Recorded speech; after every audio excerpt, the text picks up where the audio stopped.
The USS Callister crew is back. Let's get into this.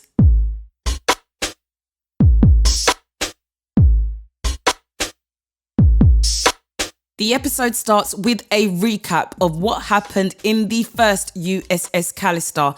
Tech giant Daily, he was stealing his staff's DNA and adding them into a system that he created where he was able to control these copies of them. We saw in real life that he was quite a shy and timid boss, but the version of Daily on the ship with the rest of the squad, he was absolutely disgusting. He was so horrible to them, which led them to try and escape. Their plan worked and they did manage to get away from Daily, and this is where we are now caught up with the crew. We see Nanette, she is having flashbacks of what happened. Although they are free and Daily is no longer with them, she is still having memories of this time. This is where we saw that Matrix move where he got rid of her face. She didn't have any face. So this was clearly something that really troubled Nanette. She then gets a call from Didani letting her know that there is a potential target. We're now with some players who are chilling, making some small talk. Nanette and Parker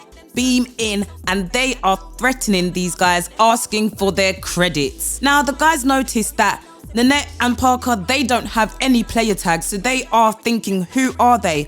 You're meant to have player tags so that people are aware, and these are like, let's look at these as identity tags so that people know who you are, but these players do not have any, and they have clocked this straight away. They go on to zap one of the guys who is getting a bit cheeky, and this is where they insist they need those credits. One of them zaps Nanette, leaving her injured while Parker deals with that one in an instant. The final player notices that Nanette is bleeding and says there is never any bleeding in this game. Parker once again asks for these credits, with Nanette asking for a final time and finally receiving them. The player lets them know that he will be reporting this. That's when Nanette says, "Who will you be reporting?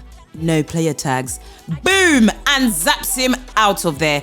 This is where we see in real life the player wakes up. Nanette and Parker are teleported back to the ship to let the team know that they have got some credits. When they plug it in, they find out they do have a disappointing 34 credits, which won't get them much in this universe, with Aleisha mentioning the cost of existing crisis.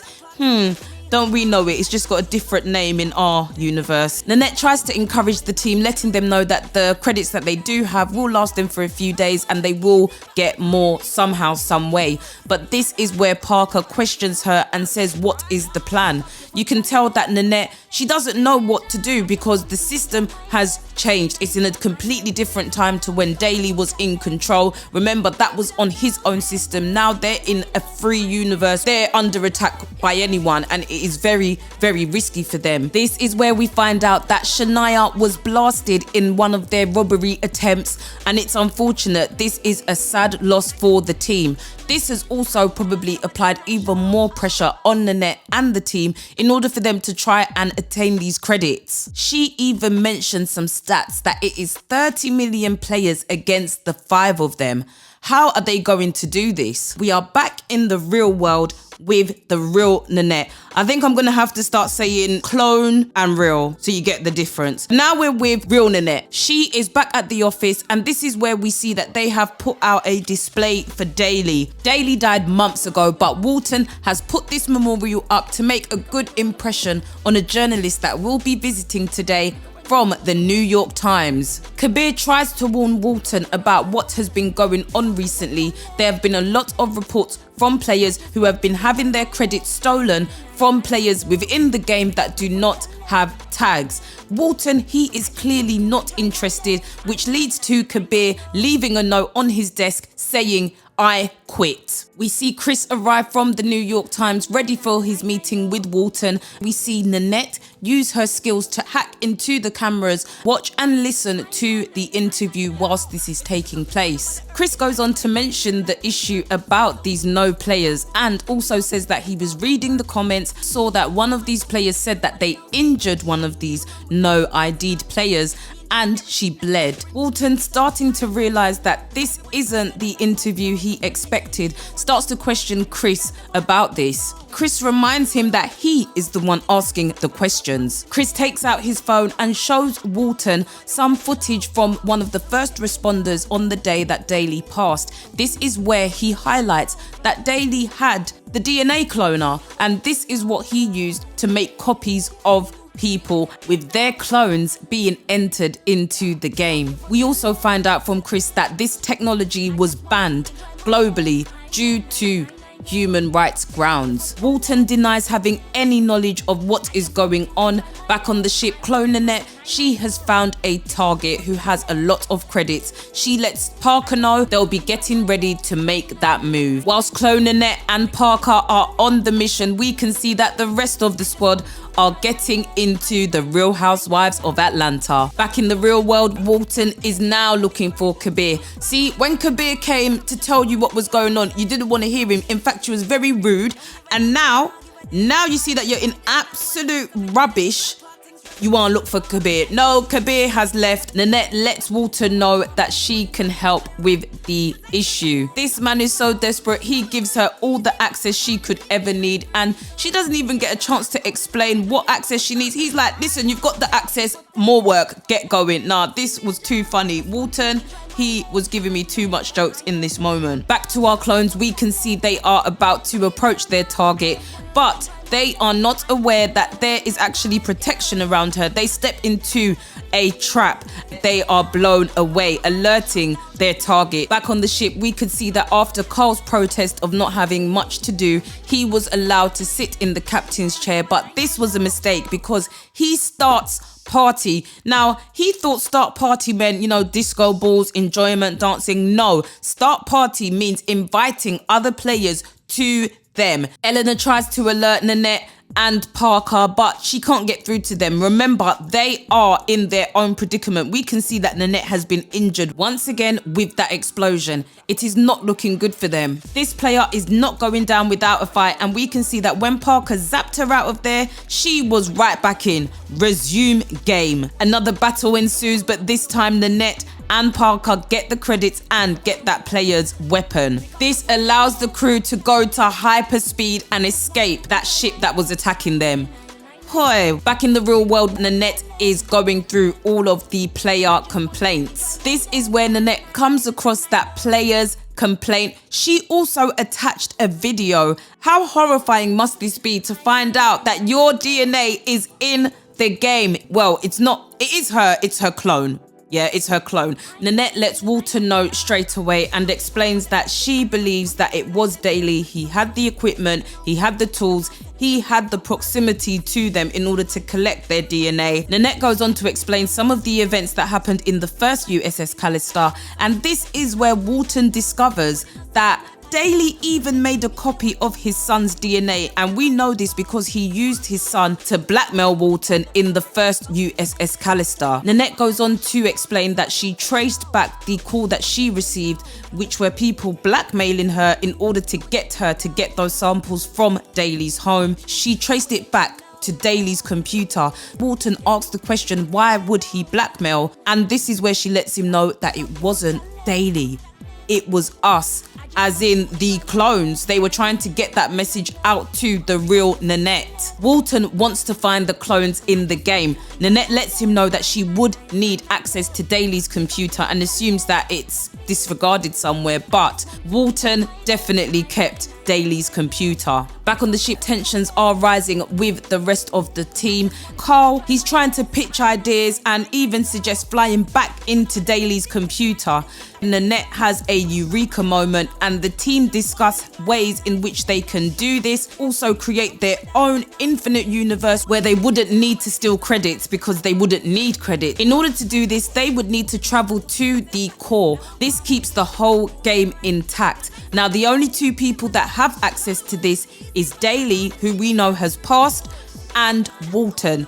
Walton's clone has passed, but Walton is alive in the real world. However, the team are aware that his likelihood in helping them is very slim because they are illegal clones in his game, which will definitely have him thrown in jail. Carl lets the team know that Walton still has a room.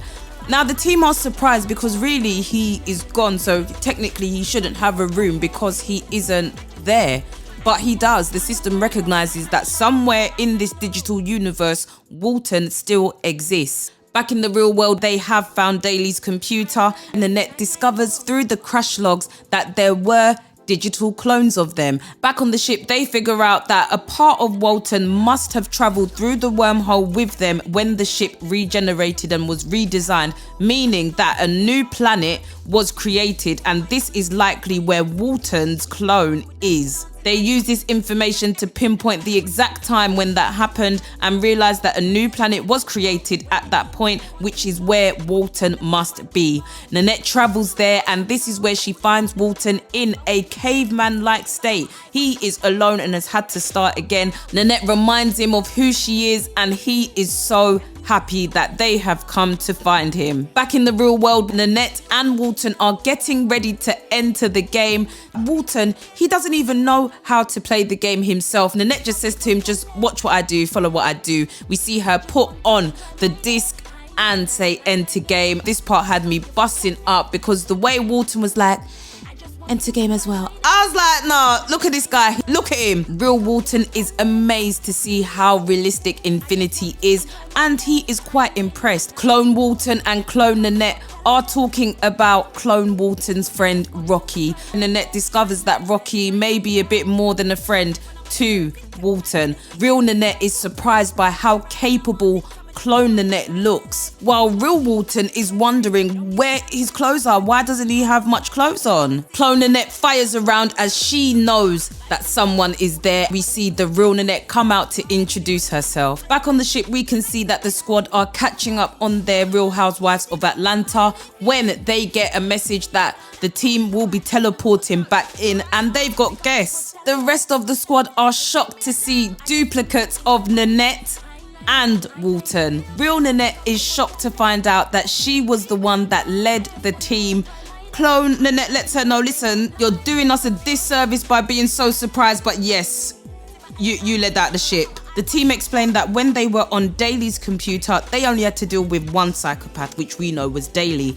But now that they've left the computer, they have to deal with 30 million. The Nanette start to go back and forth, and as they are doing that, we can see that Walton is edging ever so close to the weapons. Clone Nanette explains to Real Nanette what they need in order for them to survive. That is to get to the heart of Infinity. Real Nanette goes to get this access from Walton, but this is where we see he draws for the weapon and starts causing havoc. Carl does a final heroic deed, running right towards Walton with that massive weapon, but unfortunately he is zapped. Now remember, for them it is different. They are human in this game. We see Clone Nanette go mad on Walton after what he has just done, and she zaps him out of the game. In real life, we can see that he is so shocked by this, the nubbin drops off and he cannot find it. Back in the game, Real Nanette is in absolute bits. She was not aware that Walton was going to do this. Clone Nanette tells Real Nanette to exit the game, make sure that he doesn't get back in the game, and this is what she does. She exits the game and she can see that Walton is looking for his nubbin. That's where she gives him a kick right where he needs it and lets him know he is wrong. He says to her, they're not humans. She lets him know, neither are you. Go on, Nanette. I think Clone Nanette has jumped into you and we are here for it. Walton follows Nanette out the building and she is letting him know to stay away. She will get in touch with that reporter. But then this is where we see Nanette gets run over. Oh my goodness, this is absolutely terrible. Walton collects her things and goes. Back on the ship, the team are catching up with Clone Walton and let him know that they needed him to get to the heart of Infinity. We then get to hear the backstory of how Infinity was created. This is something that Walton hasn't told anyone before. This came about because he wanted to warn Nanette of what would be found when they do finally reach the heart of Infinity. We find out we're going to find a version of Daly who has been inside that world by himself for all of this time, recreating and doing things inside the program. So yes, there was a clone version of Daily that was placed, and his sole purpose was just to make sure that worlds are created within this world. So from inception, this company has been going against human rights. After finding out this revelation, clone Nanette says to make a phone call to the real Nanette. The team find out that she is in hospital after the accident that happened, and things aren't looking good for her. Another Easter egg here is that this takes place at St. Juniper Hospital. The doctor encourages clone Nanette to get down there and see her face to face, but we know that she can't do that. It's not looking good for her. Real Nanette is now in a coma. This leads clone Nanette to say, go to infinity. Let's go now. Real Walton gives Kabir a call at 4 a.m. The man has quit and you're there calling him at 4 a.m. You're lucky I would not have answered the phone. Walton goes on to ask Kabir some questions about getting back into the game. Back on the ship, Nanette is getting ready to be teleported to the Heart of Infinity. This is where she meets the clone of Rob Daly. This is the version of himself that has been placed in the game to keep on creating for the rest of Infinity. Back on the ship, there is a few tensions between the team and clone Walton. Nate is a bit mean to him and he ends up going back to his quarters to rest. But this is where we see that the real Walton is in the quarters waiting and ready, and he uses Rocky to take clone Walton out. Yuck. Clone Nanette explains everything to clone Daily, letting him know what exactly is going on and what they need. Back on the ship, the real Walton is acting out his plan. Nate goes to apologize for the mean things that he said to him earlier, and this is where the man gives him his order. Yes, he's forgetting that he's meant to be in character. He's thinking he's still in the real world where he just gets to tell Nate what coffee he wants. Nah, brother.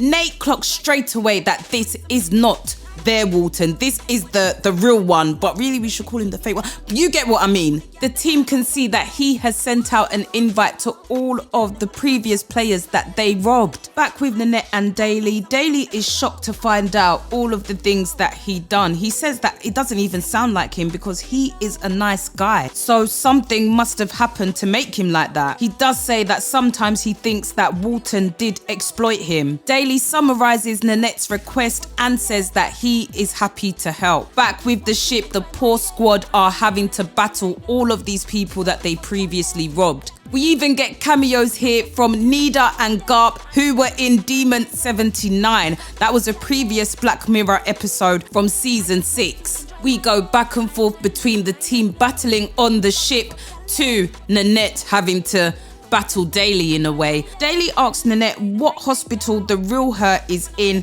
and lets it be known that he could just place her back into her body so that her consciousness is reintegrated with the real Nanette. He does let her know that if she does do this, then the ship would be wiped. This includes the crew. Nanette either has to choose between the red disc or the bluey green one. This is giving Matrix vibes. Back with the crew on the spaceship, they are doing their best to dodge these players who definitely are seeking revenge. Daily lets Nanette know that she can actually have both because she chose to save the crew instead of herself. He was just doing that as a test. He wanted to see what she would choose, and he's doing this weird reenactment. This is giving the old Daily vibes. Nanette is realizing he is just the same as the Daily that she dealt with. I think she can realize it just from the little games that he is playing. We don't have time.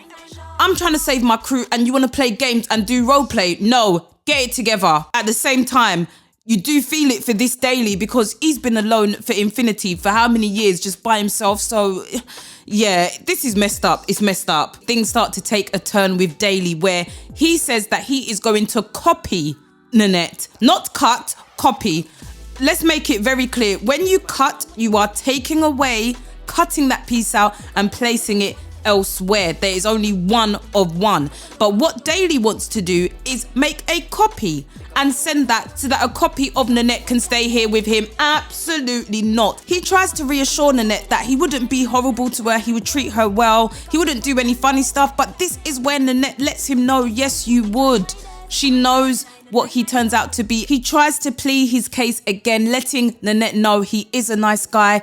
He can't escape even if he wanted to, because the whole thing would delete itself. He mentions that there isn't a part of him that is alive out there. You can see the desperation now from him. I understand, but does that mean that you are now allowed to inflict this pain on others? Nanette realizes that Daily, he's essentially the same, and he does the same move that the previous Daily done on her, making it so that she cannot speak. Nanette tries to use her weapon, which Daily, with his powers, just gets rid of it in an instant. He throws Nanette across the room. Things are really not looking good. The space crew are still trying to battle with the players. Pixie, she has not forgotten anything. She is really on them.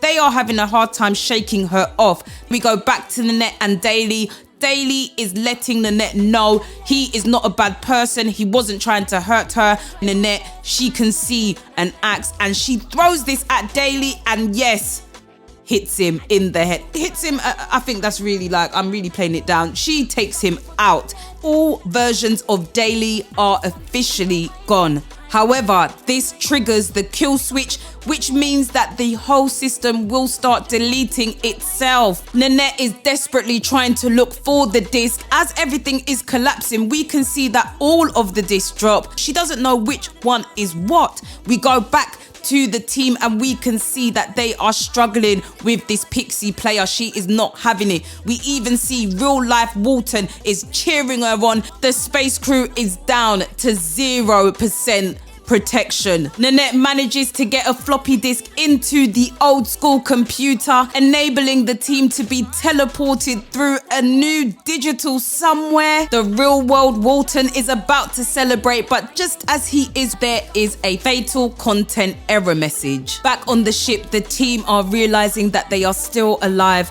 and they are not sure where they are. We then see real life Nanette, who is still in a coma at the hospital, but she opens her eyes and a lot of light comes in for the spaceship. We realize, the spaceship is in Nanette's brain. That's the best way to say it. The spaceship is in Nanette's brain. When Daily integrated Nanette back via the floppy disk, when that disk was inserted, the spaceship was put in Nanette's brain. That's the easiest, simplest, best way I can explain it. Wow, what a mess. Every movement Nanette does, they can feel. I think it's settling in for everyone that, yes, they're in Nanette's brain. They give her a call on her mobile. This is where they discover the real truth. She is so excited and joyful. She says to them, "You're never gonna guess where I am." And they're like, "Yeah, you're in the hospital bathroom." That is when the penny drops. Real life Walton is bothering Kabir again for more tech support, this time asking what fatal content error 606 mean. Kabir lets him know the thing gone. That's what that means. The entire game has been deleted. Backups, the game, everything, it's gone. We then see a news report showing that Walton has been arrested by the FBI after being on the run for 3 months. The journalist Chris, who broke the story, he is being interviewed and giving them more details about the list of charges that Walton will be facing. The team in Nanette's head are enjoying the show, but Walton, he isn't really enjoying seeing his own downfall, but as long as his team are happy, he's happy too. He goes on to ask Nanette if there has been any update on extracting them out of her head, and she says that she's working on it. The team asks Nanette to put on their show. You know what that is, The Real Housewives of Atlanta. Nanette tried to say to them, no, we need to watch the interview, but they remind her of all the times that they have had to turn away and respect her, especially when she's getting ready, when she's going on their Tinder dates, things like that. So she respects the wishes and puts on their show. That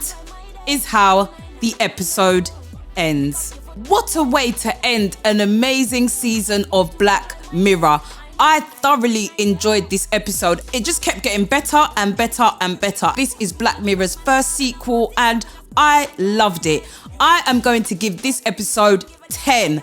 10 boys out of 10. We had so much going on. The question is, are the clones humans? And I think this answered it perfectly. Yes, they are. They have rights as well. It's crazy, it's unfortunate because none of them asked to be put in that position, but you can see that they were dealing with it as best as they could. Nanette really showed how much of a captain she was in this episode, willing to sacrifice herself. But we see in the end how that is ended up. Yes, everyone is alive, which is great, but look at this new reality. They have to learn how to work together until they can be extracted from Nanette.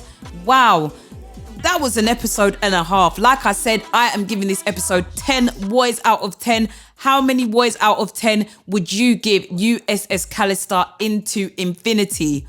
Whoa. For a series as a whole, I really appreciate what Black Mirror does. It really makes us question our relationship with technology and our relationship with ourselves as humans. Some of the things that are done, you want to blame technology, but you can't. It's the people with the technology in their hands and how they relate and deal with it that really matters. Let me know what you thought of USS Callister Into Infinity. Leave your comments down below. Do you think there will be another USS Callister Into Infinity episode? I would be really interested to see it, especially to find out how they were extracted out of Nanette's brain. That's if that happened. Make sure you hit the like button, hit the subscribe button, hit the notification bell so you are notified when the next video is up. I will catch you in the next review. Don't know, boy. Pick up your phone, people don't know. I just want to